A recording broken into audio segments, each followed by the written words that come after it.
Hey everyone, let's solve one previous question of DBMS. This question was asked in GATE CS 2014 set 2, question number 21. The maximum number of super keys for the relation schema are E, F, G, H with E as the key is dash.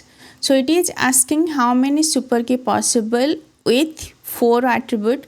Here E is the key. Rather than E, there is F, G, H. There are 3 non-prime attribute. So E, any combination of F, G, H, that will be its super key. Total subset possible equals to 2 power 3, it's 8.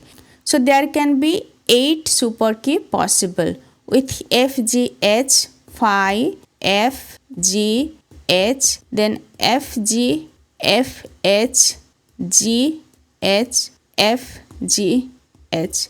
So total 8 sets are possible with F, G, H. Now A combined with all of these, so there will be 8 super key possible. Answer will be 8. Just you need to find out how many non-prime attributes are there.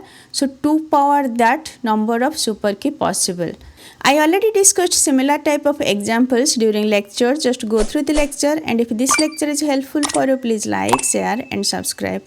Thank you. Bye bye.